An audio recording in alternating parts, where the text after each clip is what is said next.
പുതുവർഷ ദിനത്തിൽ വേറിട്ടൊരു പരിപാടിയുമായി ward member ഒ.ജെ. Chinnamma. വാർഡിലെ തൊഴിലുറപ്പ് തൊഴിലാളികൾക്ക് ബോട്ട് യാത്ര ഒരുക്കിയാണ് ചിന്നമ്മ വ്യത്യസ്തയായത്.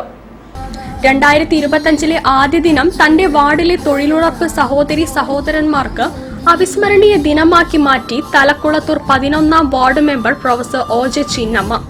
അധ്വാനിക്കുന്ന വനിതകളെ ആദരിക്കുകയും ആഹ്ലാദിപ്പിക്കുകയും ചെയ്യുന്ന ബോട്ട് യാത്ര സ്വന്തം ചെലവിൽ സംഘടിപ്പിച്ചുകൊണ്ടാണ് മെമ്പർ പുതുവത്സര ദിനം അർത്ഥവത്താക്കിയത്.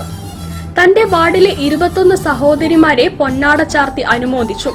അവരെ പ്രോത്സാഹിപ്പിക്കുവാനും അഭിനന്ദിക്കുവാനും കോരപ്പുഴയിൽ 4 മണിക്കൂർ നീണ്ട ബോട്ട് യാത്രയും പ്രകൃതി ഭംഗി ആസ്വാദനവും പൊന്നാട ചാർത്തിയുള്ള ആദരവും കലാപരിപാടികളും ഭക്ഷണവും വേറിട്ടൊരനുഭവമായി. ബോട്ടിൽ വെച്ചു നടന്ന ആദരിക്കൽ ചടങ്ങ് ശ്രീ ചൈത്രം രാജീവൻ ഉദ്ഘാടനം ചെയ്തു. Professor TM. രവീന്ദ്രൻ അധ്യക്ഷ പദവി അലങ്കരിച്ചു. വാർഡ് മെമ്പർ സ്വാഗതവും അഭിനന്ദ് ആശംസകളും അർപ്പിച്ചു.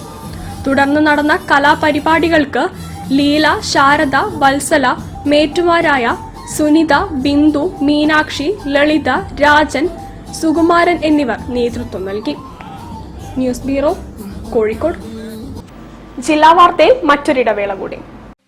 ക്യാൻസറിനെതിരെ പൊരുതാനായി കാലിക്കറ്റ് സിറ്റി സർവീസ് സഹകരണ ബാങ്കും MVR ക്യാൻസർ സെന്ററും സംയുക്തമായി അവതരിപ്പിക്കുന്ന ക്യാൻസർ ചികിത്സാ സഹായ പദ്ധതിയാണ് മാസ് കെയർ.